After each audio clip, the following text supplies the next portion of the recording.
Sveiki, brangieji. Šį kartą norėjau pakalbėti apie Palangos merą Šarūną Vaitkų. Ir jau čia pasidalinta prieš porą dienų informacija, kurioje ir aš nuskambėjau. Tiksliau įdėta mano buvo nuotrauka su ten keliais dar žmonėmis, su kuriais aš nieko bendro neturiu, net gyvenime gyvai nesu mačiusi ir tuo labiau net kalbėjusi.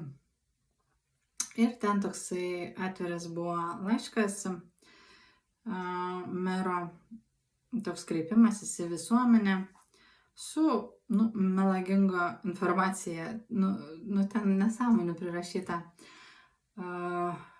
kuri apeliuota į mūsų visus keturis, kiek aš supratau. Tai aš kalbu nuo savęs.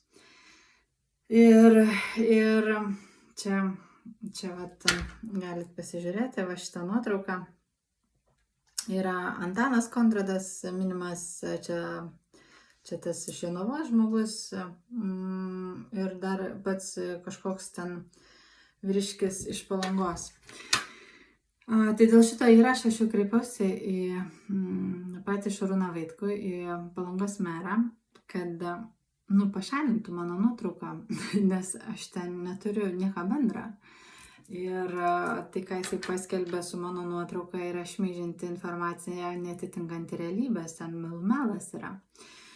Dėl ko prisegė mano nuotrauką, nežinau, gal kad daugiau dėmesio susilaukti, gal kad mane prie žmonės nuteikti, kad aš esu tokio lygio kaip šitie 3 žmogeliai, ar kažkas panašaus, nežinau, žodžiu, pasidalinimo daug, beveik vos ne 448 pasidalinimai, tai yra čia labai didžiulis kiekis, komentaro virš 400 įvairiausių, ten žmonių reakcijos 2,5 tūkstančio daugiau, tai atitinkama sklaida.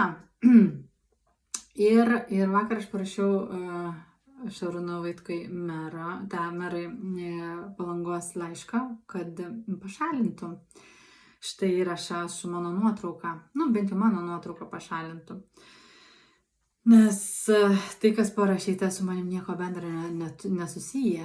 Aš iš visų Palangą neturiu nieko bendro, jokių reikalų. Aš į Palangą atvažiuoju tik tais 1-2 kartus per metus ir tai tik keliom valandom. Ir kas ten vyksta Palangoje, aš nežinau. Man pati Palanga yra gražiai sutvarkyta, viskas ten kaip ir tvarkoj, nes aš ten negyvenu, aš nežinau ten vidinių problemų. Tai aš nežinau, kodėl Palangos meras Šarūnas Vaitkus man čia visokių tokių nesąmonių priklijavo, neva Sorošo čia finansuojama ir visa kita. Kad čia skleidžiam kažkokią dezinformaciją, sumenkinti ir visa kita. Aš nesu iš viso gyvenime minėjus Šarūno Vaitkaus pavardės, apart šitam dabartiniam video.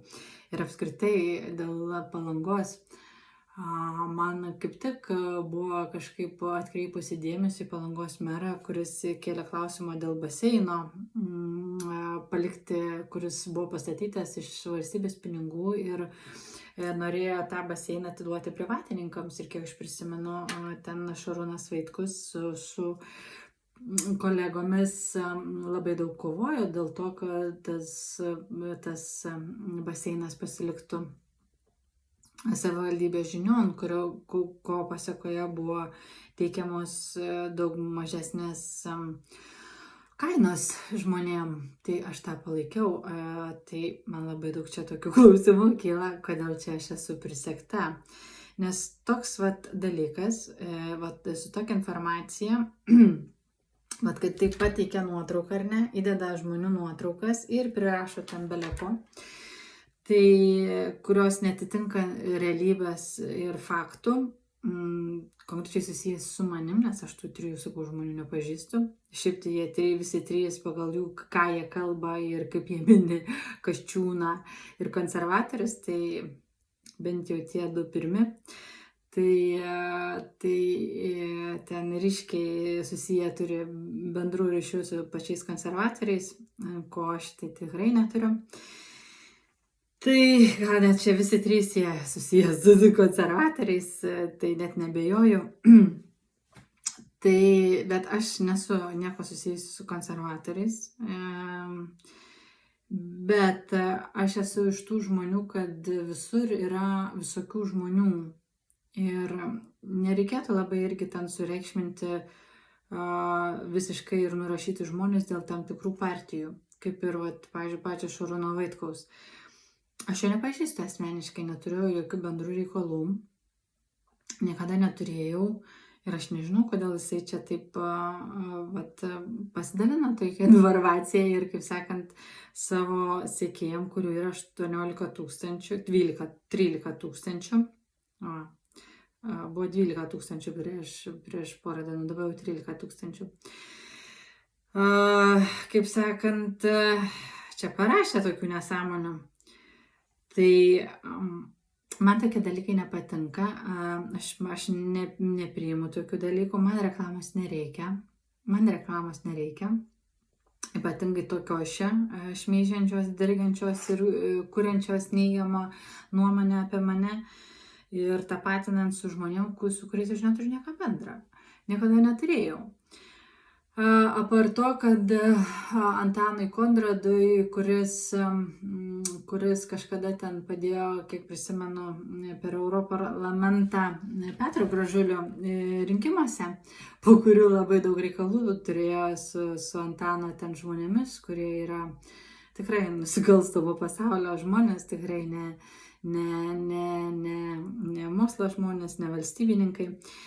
Tai ir ten visoms tom riaušėm, kurios buvo po mitingo 2021 metų, tai kada ten vasarį, mes tiesiog rinkom dėl tų visų riaušininkų, kurie buvo neadekvačiai apkaltinti ir paskirtos ten bausmės, parašus žmonių, kad, kaip sakant, juos išteisintų.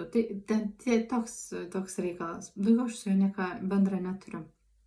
Su tuo pačiu Antanu Kondradu, kiek aš matau, ten visiškai užverbuotas yra konservatorių ir jau šiandieną jisai dirba konservatoriam, nors kalba priešingai. Tai labai gaila dėl to.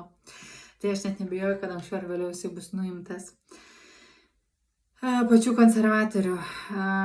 Ir prisimenu, kad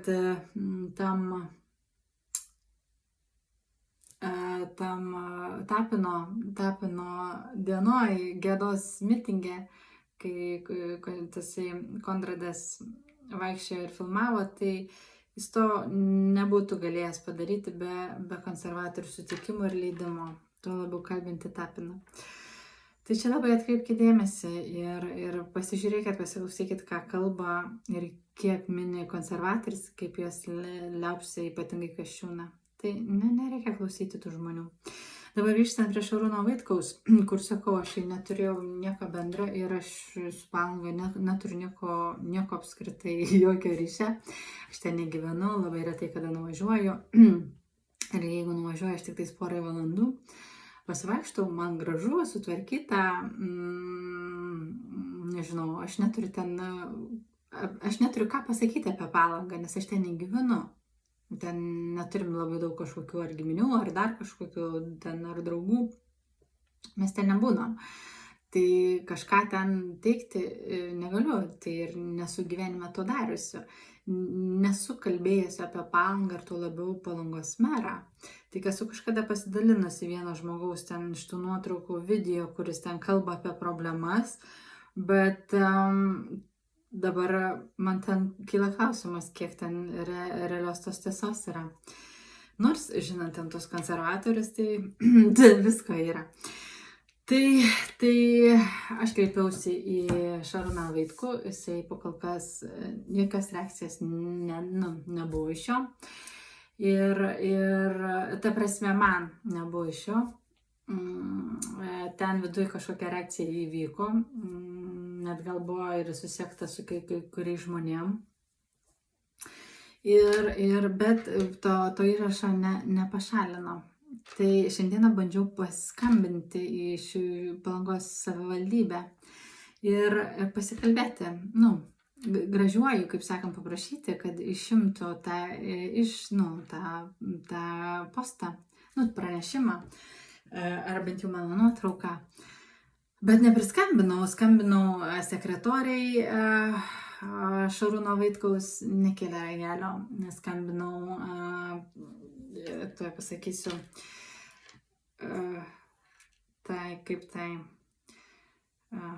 Tamarai atstovės spaudai, nekėlė ragelio, skambinau vicemeram dviem, nekėlė ragelio, skambinau patarėjai, irgi nekėlė ragelio.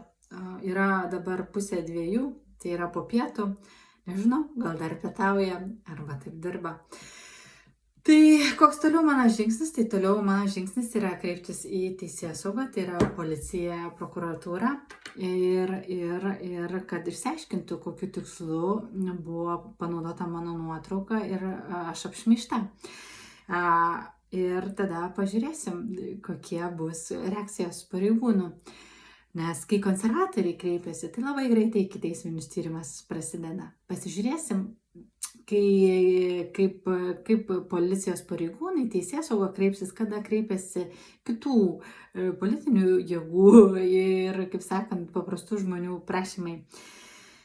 Tai bus įdomu pamatyti, tai jeigu iki rytojaus nebus jokio veiksmo iš Šarūno Vaitkaus Palangos mero, tai aš rytojau keliausiu į policiją ir prokuratūrą. Ir žiūrėsim, kuo čia viskas baigsis, nes taip, naudoti nuotrauką, rašyti tokius melus yra ne tik amoralu, bet ir nusikalstama. Ir už tai yra baudžiama atsakomybė.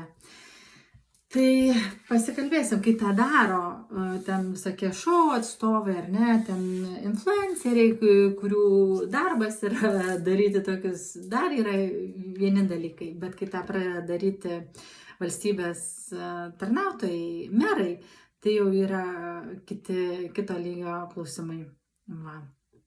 Ir gal Remigijus Žemaitaitis teisus buvo dėl Palangos, gal laikas ten daugiau pasidomėti, kas ten vyksta.